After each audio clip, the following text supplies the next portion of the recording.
On today's wrestling news, a major AEW event is planned for 2025. A huge SummerSlam match has been confirmed. Some confusion on WWE talent getting to keep their names when they leave the company. And an AEW star knocked out mid-match. Wow, I'm Adam Wilborn. And I'm Phil Chambers. And this is the news. And big news surrounding AEW. We are what?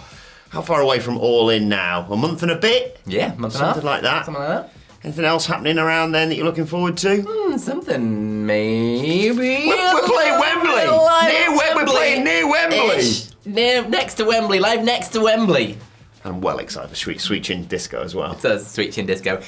Tickets for our live show will be out sometime this week. The website's not ready yet. I was hoping for tomorrow, might be Friday, but we'll see. We'll let you know, obviously. But we are doing a show right before All In. It's going to start at 12 p.m. and then there's going to be a bit of a live show and then like an extended meet and greet hangout thing where you can just come and have a drink and kind of pre-game before All In. And then it's literally a 2-minute walk to the stadium from the venue. So watch this space. That's my first story, so over to you. Oh, no, sorry, yeah. I'm actually going to talk about some big news surrounding AEW. Like I say, we got All In on the way, or All In 2, I suppose, technically. Yeah. All In 3. All In's coming up, but AEW has a huge event reportedly planned for 2025. This report coming through from Fightful Select. AEW planning to bring a major scale event to Dallas, Arlington, and the Fort Worth area in 2025.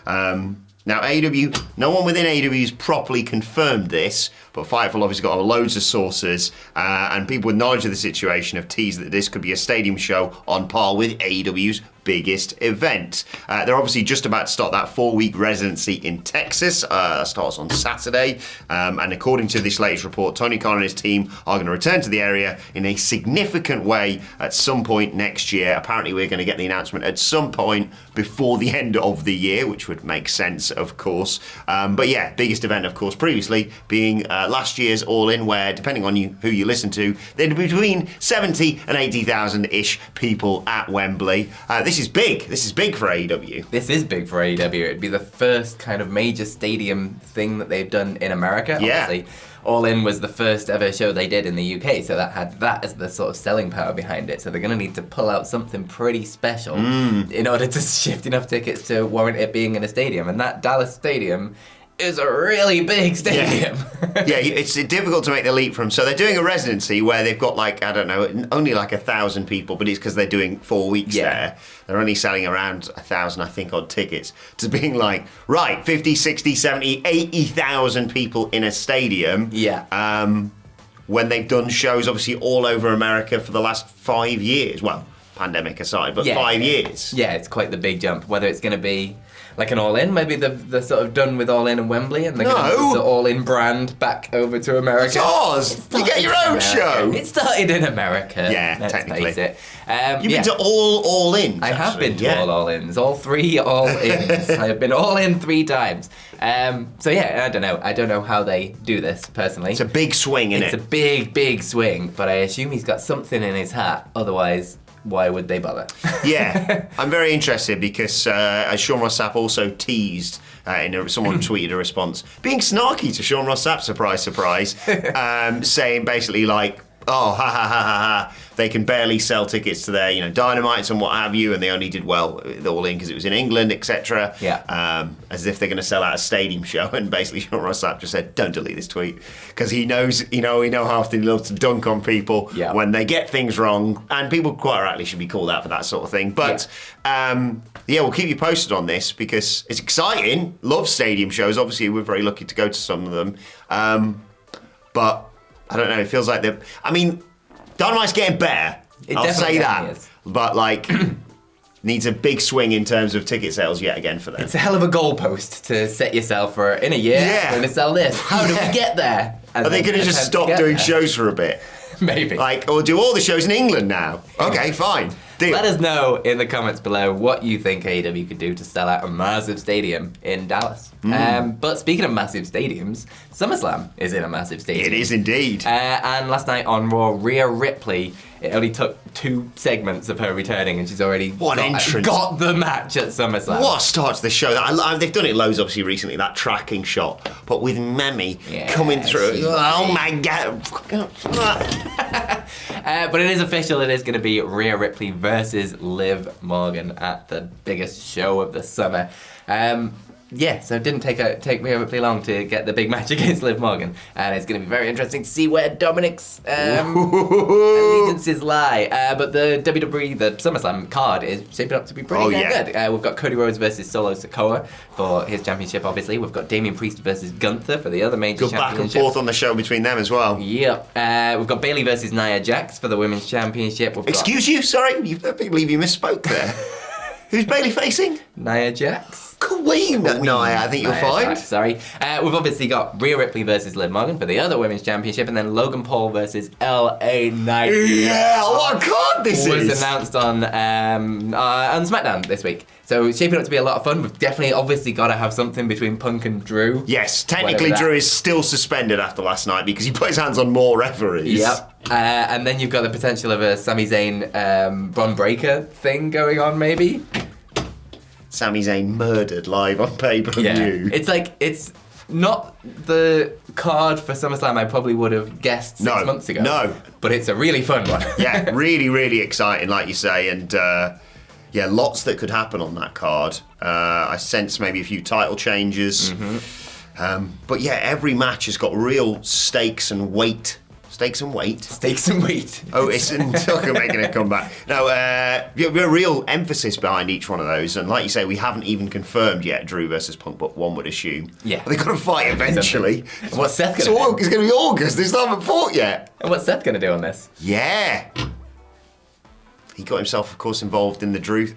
Who knows? Special referee. Maybe. With the most flamboyant referee shirt you've ever seen. It's almost worth it just to see what the outfit is. But sticking with WWE, Phil, let's clear up some things that have been doing the rounds on social media. People speculated last night. Basically, Brian Alvarez was talking about people keeping their ring names after they leave WWE. Obviously, normally, it'd have to be like, what's Chill Flamebers doing in the Impact Zone or whatever? Yeah. It used to be, right?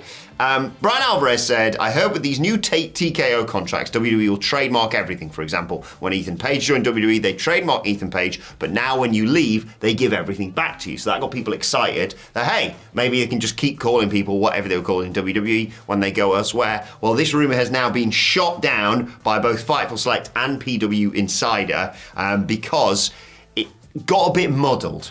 Basically, the rules sort of have and haven't changed because they are going to allow people to use their name outside of WWE, but it has to be the name they previously had used. Yeah. So the examples they gave, Chris Jericho, obviously, Adam Cole, Tony Storm, Sting, CM Punk, people where that has been the case. They've come to the company's going to be weird if we gave you a completely different name, so we will license your name from you, but obviously it's yours when you want to go elsewhere. But if it's someone whose name has been given to them by WWE, the examples here are people like Seth Rollins, Dolph Ziggler, who's obviously going by Nick Nemeth now.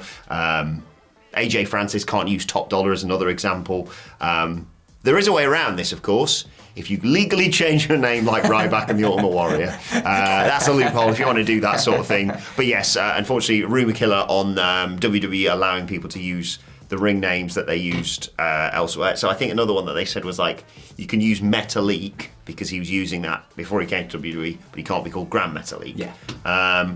Which, yeah, it's always felt weird, this. Like Christian to Christian Cage was kind of a nice one, but it's always like, I feel bad, but a lot of times I see people outside of WWE who I've known watching or have been introduced to them through WWE, and I can never remember their new name. Yeah, it is hard to get that change. Like even changing Bryan Danielson back to Daniel Bryan was hard enough, or Daniel Bryan back to Bryan Danielson. The other way around was like, I was still Matt Cardona is one of the only ones I'm like, it's Matt Cardona. Yeah, it's Matt Cardona because Zack Ryder's dead. Yeah. So yeah, it's an interesting one. I mean, it's like basically it boils down to the change is if someone has a name when they're coming into the company, they will keep that and use that. Whereas before, like the Kevin Steens and the Bryan Danielsons and the like Sami Zayns, I guess, of the world, if they were coming in now, they would probably stay. Well, maybe not as El Generico. That might be a bad example, but they would have stayed as like Bryan Danielson. They'd be Kevin Steen, wouldn't they? Yeah. Because that's the kind of name they bought on the Indies. Whereas back in the day, WWE made all these changes specifically so they could own it. And like if Kevin Owens went somewhere else now, he'd just become Kevin Steen. But Yes. he wouldn't be able to use the Kevin Owens. Yeah. So yeah, if like the Adam Cole had his name, comes in, can still use Adam Cole when he goes. Stephanie Vaquer is a really good example that they've just signed. They've just gone, well, you Stephanie Vaquer. So I think that's the biggest change. It's not them being able to use their names, it's WWE not bothering to change their names. Sasha Banks will not be appearing in AEW, basically. It's going to be Mercedes Moné, which is better, in my opinion. But it makes a lot more sense for people who've already developed a name to come in using that name, because then WWE can market them based on their fan base. It makes a lot more sense. Especially because, we'd talk about it at the time, it was such a bloody lottery. Yeah. Like, I still have my issues necessarily with Bron Breakker not just using the Steiner name. Yeah. But like, what was the one we did a list that came out very recently? Lloyd Boner? Lloyd Boner was one Bryan Danielson suggested himself. I think Baron Corbin talked about this. Funny. Possibly even to us, about how they just go like, give us your name, and like fire off like 10 names. Don't like any of them. So you're John Carpet. There you go. It's like Dolph Ziggler. Imagine the day when you get told, from now on, you're going to be Dolph Ziggler. Nick Nemeth's such a good name as well. Nick Nemeth. Mad. But moving back over to AEW to finish this off, and an AEW star got knocked out mid-match on Collision. Now, this is coming from Dave Meltzer on the Wrestling Observer News Radio. He was talking about a strange little edit that was in the program towards the end of the match. Now, apparently, he got hit by a flying knee from Roderick Strong, which knocked him out clean in the ring. And then when he went to pin him, the referee counted 1, the referee counted 2, and then the referee kind of went, this isn't the finish, and didn't really count the 3 until he realised that he wasn't getting up, and so he counted the 3. And the edit in the show is to kind of cut around that. Also, apparently, Dalton Castle was on the ground for a few minutes, like trying to come around and come out of it, and they kind of cut all of that and didn't show any of that on the show as well. So they kind of cut clean, the finish, a weird cut to get the referee to count properly, and then cut to get away from it. So it's a little bit of an odd little edit in AEW Collision, but it's down to the referee count as to why they did it. No news on... Which we didn't really notice until someone pointed it out. Yeah. No news on Dalton Castle on how he is. I hope he's fine.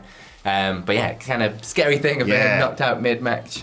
Yeah, flying knee. Yeah, I'll do it. I'm watching enough MMA in my time to know that is lights out if you get that in the right spot. Yeah. You and I love Dalton Castle, obviously. And Roderick Strong's such a pro. There's no blame really being attributed to him. It's obviously, a crime that Dalton Castle isn't used more on TV.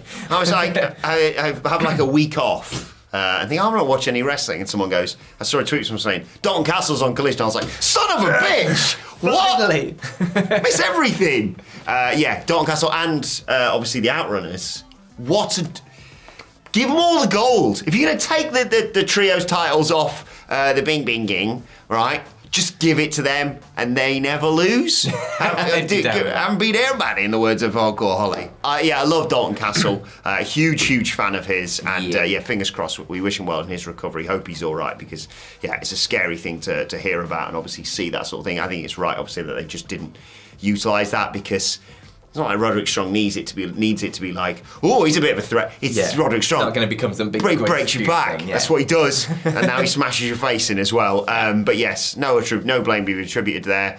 Get well soon to Dalton Castle, and don't be a bitch online being like, it looked weird when they finished it. He's knocked out, so don't complain. Anyway, let us know your thoughts on that and all of today's news stories in the comments section below. Don't forget to like, share, subscribe, and keep an eye out on that news on our live show, as Phil mentioned earlier on. But for now, why not check out this video right here? Bye!